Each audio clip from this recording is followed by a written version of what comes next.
আসসালামু আলাইকুম রহমতুল্লাহ। ধারাবাহিকভাবে আজকে তোমাদের সামনে তৃতীয় শ্রেণীর চতুর্থ ক্লাস নিয়ে এসেছি। প্রথম, দ্বিতীয়, তৃতীয়, চতুর্থ করে আজকে পঞ্চম ক্লাস নিয়ে তোমাদের সামনে হাজির হয়েছি। পঞ্চম ক্লাসে আমরা শিখব কিভাবে খুব সহজে ভাগ অধ্যায়ের বা ভাগ লিখিত আকারে অঙ্কগুলো করা যায়। প্রথমে বরাবরের মতোই বলে নিতে চাই যে যদি কেউ যোগ, বিয়োগ কিংবা গুণের অঙ্ক না বুঝতে পেরে থাকো তবে অবশ্যই আমাকে কমেন্টে জানাবে, এবং যোগ, বিয়োগ, গুণ অঙ্ক আমার চ্যানেলে এর আগে আপলোড দিয়ে রেখেছি, সেগুলো তোমরা দেখে ক্লাসগুলো সলভ করতে পারো। এরপরে আজকে ভাগের অঙ্ক। চলো তাহলে শুরু করা যাক। 4 নাম্বার অঙ্ক থেকে আমরা যেহেতু এবার এই ক্লাসগুলো প্রত্যেকটা ক্লাস দিতেছি হচ্ছে ঠিক এইভাবে যে এই লিখিত অঙ্ক যেগুলো রয়েছে এই লিখিত অঙ্কগুলা সলভ করে দিচ্ছি। তো ধারাবাহিকভাবে প্রত্যেকটা ক্লাসেই শুধু লিখিত অঙ্কগুলোই সমাধান করব, কিন্তু অন্য ক্লাস যেগুলো রয়েছে সম্পূর্ণ অঙ্ক সমাধান করা আছে প্রত্যেকটা অধ্যায়ের।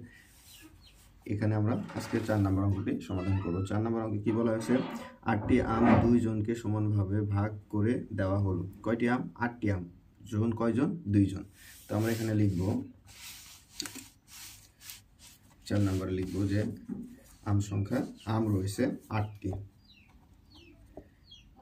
আম রয়েছে কয়টি? আম রয়েছে 8টি। পাবে 2 জনে। 2 জনে পায় এ 8 ভাগ 2। তাহলে আমরা যদি 2 এর ঘরের নামটা পড়ি তাহলে 2 একে 2, 2 দুগুণে 4, 3 দুগুণে 6, 4 দুগুণে 8। তার মানে আমরা 4 জনে পাবে। কয়জনে? 4 জনে। 2 জনে পাবে 4টি করে আম। উত্তর 4টি। এতটুকু লিখলেই অঙ্ক সমাধান। এরপরে 5 নম্বর অঙ্কে বলা হয়েছে 24টি লজেন্স 4 জনকে সমানভাবে ভাগ করে দেওয়া হলে প্রত্যেকে কতটি করে পাবে? লজেন্স আছে কতটি? লজেন্স আমরা লিখব লজেন্স আছে 24টি।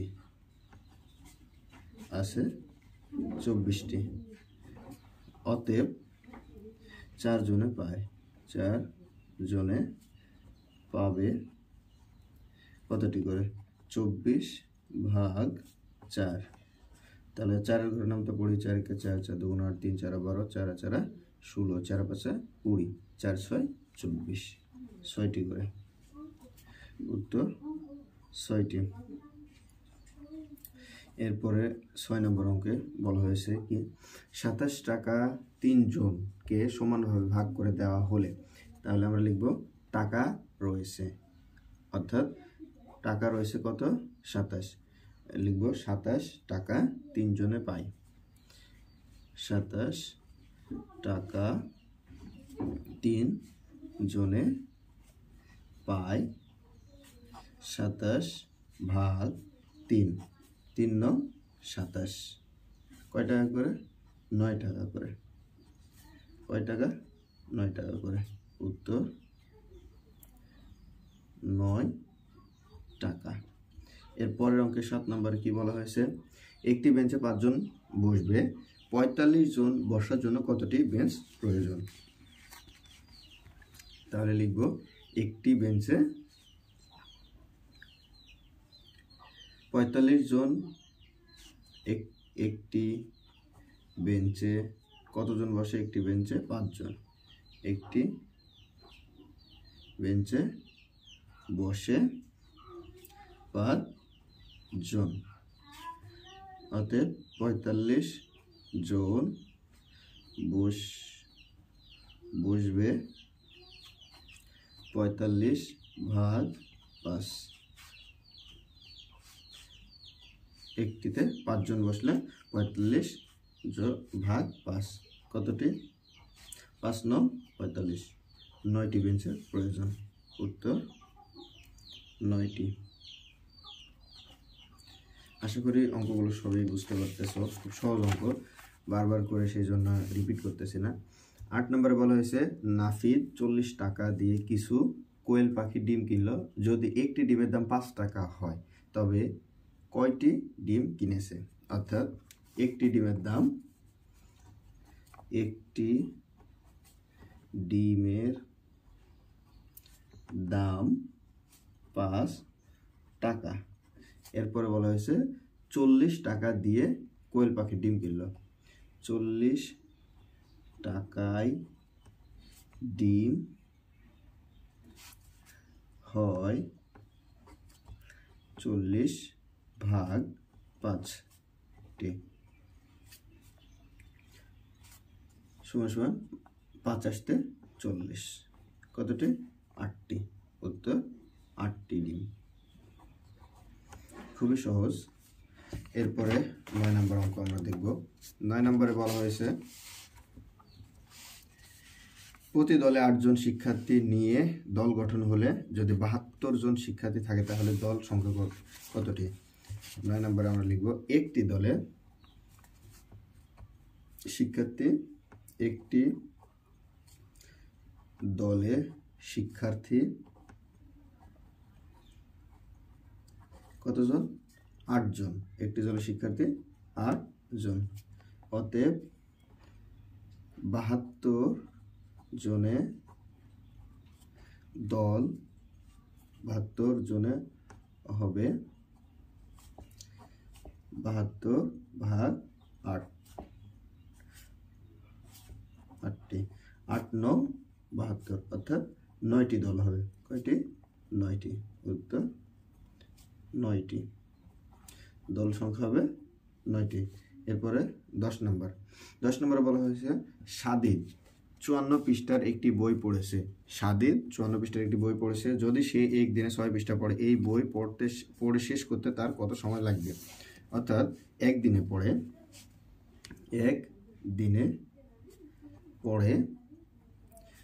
6 পৃষ্ঠা, 6 পৃষ্ঠা।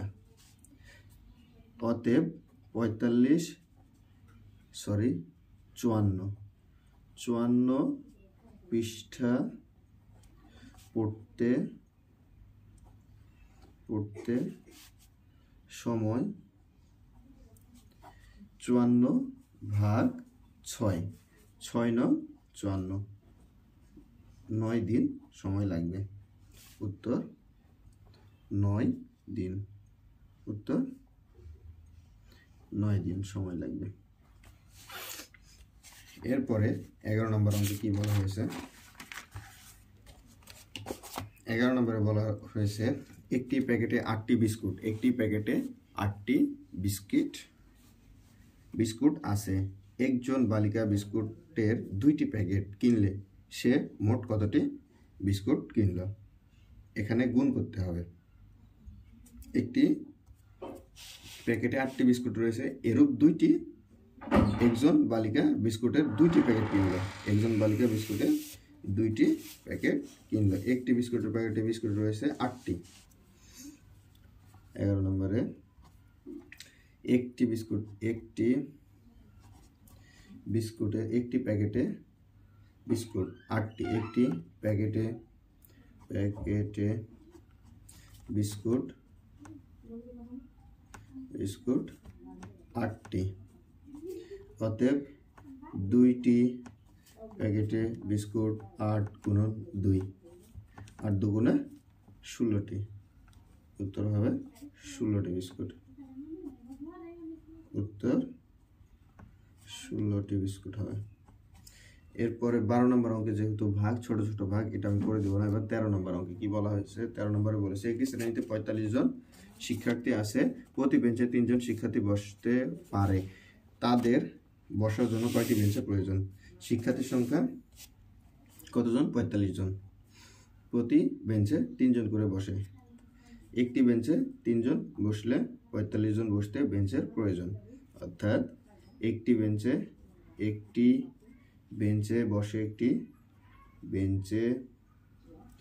বসে 3 জন।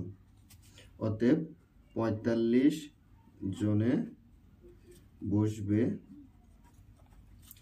45/3।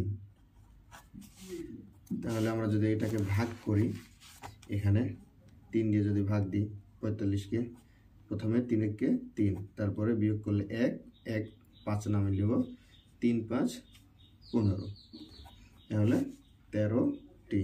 বেঞ্চের প্রয়োজন 13টি, উত্তর 13টি। এরপরের অঙ্কে দেওয়া রয়েছে 48টি পেয়ারা 6 জনের মধ্যে সমানভাবে ভাগ করে দিলে, অর্থাৎ বিতরণ করে দিলে প্রত্যেকে কয়টি করে পেয়ারা পাবে। 6 জনে 48টি পেয়ারা, 48টি পেয়ারা 6 জনে পায়। আমরা এক লাইনে লিখব 6 জনে পায়। 48/6, আমরা এটাকে ভাগ করব। 6 দিয়ে যদি 6 আসতে 48, 8টি করে পাবে। 6 আসতে 48, উত্তর 8টি। আশা করি অঙ্কগুলো খুব সহজভাবে বুঝে গেছো। যদি কোথাও কোনো বুঝতে সমস্যা হয় অবশ্যই তোমরা কমেন্ট করে জানাবে। আর নিজে উপকৃত হলে অন্য তোমাদের বন্ধু যারা রয়েছে তাদেরকে এই অঙ্কটি শেয়ার করে দিবে এবং লাইক কমেন্ট অবশ্যই করবে। আর যদি সাবস্ক্রাইব করে না থাকো তাহলে অবশ্যই সাবস্ক্রাইব করবে। ধন্যবাদ পাশে থাকার জন্য।